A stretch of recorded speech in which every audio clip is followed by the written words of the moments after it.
지금 미국 전역이 분노로 들끓고 있습니다. 당장 여러분의 전기요금이 한 달 만에 2배에서 3배 폭등한다고 생각해 보십시오. 평화롭던 숲이 밀리고 그 자리에 거대한 콘크리트 괴물이 들어섭니다.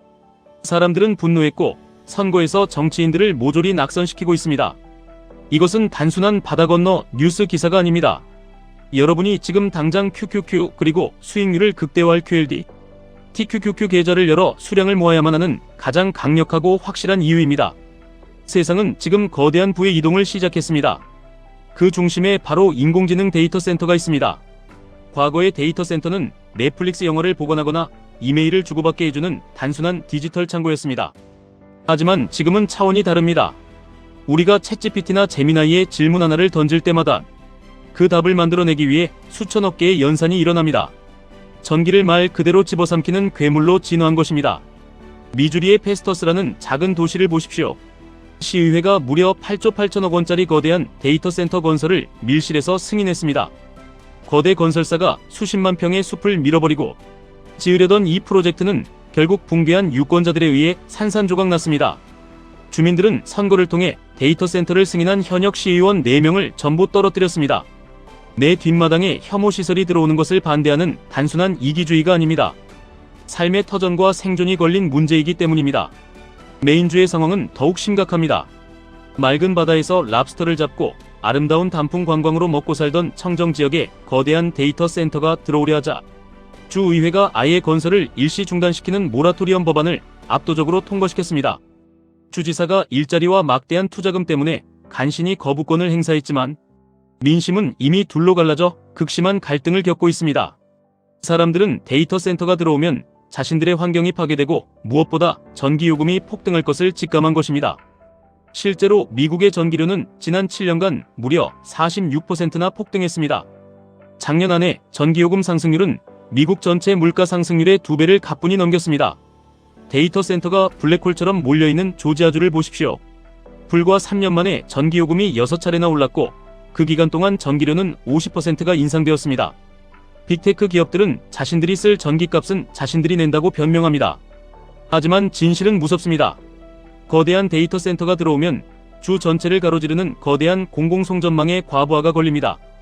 시스템 전체가 무너지는 것을 막기 위해 추가로 전선을 깔고 변전소를 지어야 하는데 이 천문학적인 비용은 고스란히 평범한 주민들의 청구서에 찍히게 됩니다. 심지어 폭염이나 한파를 대비해 예비 전력을 확보하는 용량 시장의 비용조차 주민들이 대신 내주고 있는 끔찍한 구조입니다. 미국 최대의 데이터 센터 성지이자 600개가 넘는 센터가 밀집한 버지니아주 주민들은 결국 참지 못하고 법정 싸움을 시작했습니다. 전력회사가 데이터 센터 전용 송전망을 지으면서 발생한 수십억 달러를 일반 주민들에게 떠넘긴 것에 대한 반격입니다.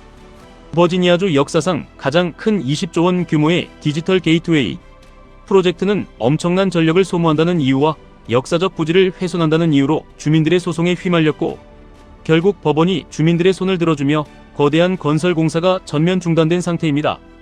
자, 여기서 우리는 투자의 시선으로 이 사태의 본질을 꿰뚫어 보아야 합니다. 미국 전역에서 우리 동네에는 데이터 센터를 짓지 말라며 시위가 일고 10여 개의 주에서 건설 금지 법안이 쏟아지고 있습니다. 이제 새로운 데이터 센터를 마음대로 짓는 것은 불가능에 가까워지고 있습니다. 그렇다면 이것이 인공지능 산업의 성장이 멈추는 악재일까요? 절대 아닙니다. 이것은 오히려 이미 기득권을 가진 빅테크 기업들에게 난공불락의 경제적 혜자를 지어주는 엄청난 축복입니다. 미국 학계에서는 이 소름돋는 현상을 테크노 봉건주의라고 부릅니다. 새로운 데이터 센터를 지을 수 없게 되면 이미 지어져 있는 데이터 센터의 가치는 그야말로 천정부지로 솟구칩니다.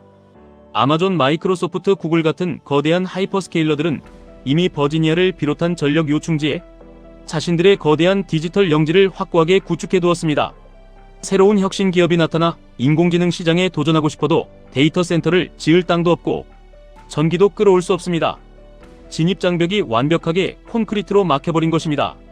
디지털 공간을 이미 소유한 이 거대한 영주들은 앞으로 인공지능을 사용해야만 살아남을 수 있는 모든 기업과 개인에게 막대한 통행료를 거두어 들릴 것입니다. 공간이 한정될수록 그들이 부르는 임대료와 클라우드 사용료가 곧 법이 됩니다. 이것이 우리가 나스닥의 심장인 QQQ 그리고 그 압도적인 성장의 파도를 2배, 3배로 탈 수 있는 QLD TQQQ 매수에 우리의 자본을 집중해야 하는 명백한 이유입니다. QQQ 안에는 이 테크노 봉건주의 시대의 지배자들이 모두 들어있습니다. 세상을 지배하는 빅테크 클라우드 영주들, 그들의 데이터 센터에 들어가는 필수 두뇌를 독점 공급하는 엔비디아, 그리고 스스로 데이터 센터를 지어 임대 사업을 하며 막대한 월세를 챙기는 에퀴닉스나 디지털 리얼티 같은 거대 리츠 기업들까지, 이 모든 부의 먹이사슬이 QQQ라는 하나의 바구니에 완벽하게 담겨 있습니다. 어쩌면 연방정부 차원에서 환경보호를 명분으로 규제가 심해지면 빅테크가 타격을 입지 않을까 의심하시는 분들도 계실 것입니다. 연방상하원에서 실제로 신규 건설을 중단하자는 법안이 발의되기도 했습니다. 하지만 자본주의의 역사를 곰곰이 되짚어 보십시오. 강력한 규제가 생길수록 살아남아 시장을 독식하는 것은 언제나 압도적인 1등 기업들입니다. 막강한 현금 창출력과 로비력, 그리고 이미 확보해둔 방대한 인프라를 무기 삼아 그들은 오히려 규제를 방패로 활용해 후발주자들의 숨통을 끊어버릴 것입니다. 데이터 센터 공급이 부족해 수요를 감당할 수 없게 되면 그들은 아주 자연스럽게 서비스 가격을 올리면 그만입니다. 늘어난 비용은 소비자가 부담하고 폭발적으로 늘어난 영업이익은 고스란히 주가 상승으로 이어져 QLD, TQQQ 투자자들의 계좌를 미친 듯이 불려줄 것입니다. 이 모든 것이 그저 바다 건너 남의 나라 이야기로 들리십니까? 한국도 이미 이 잔인한 현실을 마주하고 있습니다. 최근 1년간 한국전력에 접수된 데이터 센터 목적의 전기 사용 신청만 무려 300건에 달합니다. 이들이 요구하는 전력을 합치면 원자력 발전소 20기가 만들어내는 전기량과 맞먹습니다. 수도권의 전력망은 이미 수용 한계치를 넘어섰습니다. 한국전력이 짊어진 천문학적인 부채와 급증하는 전력망 확충 비용은 결국 멀지 않은 미래에 우리의 전기요금 고지서에 무자비하게 청구될 것입니다. 세상은 이제 두 부류로 잔인하고 명확하게 나뉠 것입니다. 평생 폭등하는 전기요금과 인플레이션의 무게에 짓눌려 살아가며 빅테크 영주들이 만들어 놓은 인공지능 플랫폼에 매달려 매달 디지털 월세를 바치는 현대판 소장농의 삶을 살 것인가? 아니면 당장 오늘부터 수량을 모아 QQQ, QLD, TQQQ의 지분을 소유함으로써 그들이 전 세계에서 빨아들이는 막대한 부를 배당과 압도적인 주가 상승으로 누리는 자본가가 될 것인가? 가혹하지만 이것이 현실이며 선택은 오로지 여러분의 몫입니다. 어떤 기업이 인공지능 전쟁에서 최후의 승자가 될지 예측하려는 도박은 이제 멈추십시오. 중요한 것은 승자가 누가 되든 그들은 반드시 어마어마한 전기를 쏟아부어야 하고 한정된 데이터 센터를 독점해야만 생존할 수 있다는 불변의 진리입니다. 우리는 그 독점의 생태계 전체를 통째로 사들이면 됩니다. 시장이 거시 경제 이슈로 흔들리고 폭락의 공포가 엄습할 때마다 이 데이터 센터의 굳건한 장벽을 기억하십시오. 평범한 사람들은 당장 내일의 주가 하락에 벌벌 떨며 도망치지만 진정한 투자자는 전력망이라는 물리적 한계가 만들어낸 빅테크 기업들의 영원한 독점의 미래를 봅니다. 단기적인 폭락은 우리에게 QLD, TQQQ 수량을 바닥에서 싼 값에 쓸어 담을 수 있게 해주는 가장 위대한 기회이자 축복입니다. 여러분의 피와 땀이 섞인 소중한 노동의 가치를 가장 확실하고 폭발적으로 불려줄 곳은 오직 미국의 거대 기술주 생태계뿐입니다. 세상의 노이즈에 귀를 닫고 굳건한 믿음으로 지분을 늘려가십시오. 절대 시장을 떠나지 마시고 흔들리지 마십시오. 이 지루하고 고통스러운 인내의 시간을 견뎌낸 여러분의 계좌는 반드시 경제적 자유라는 찬란하고 위대한 목적지에 도달할 것입니다. 지금까지 1분 투자 하이젠버그였습니다.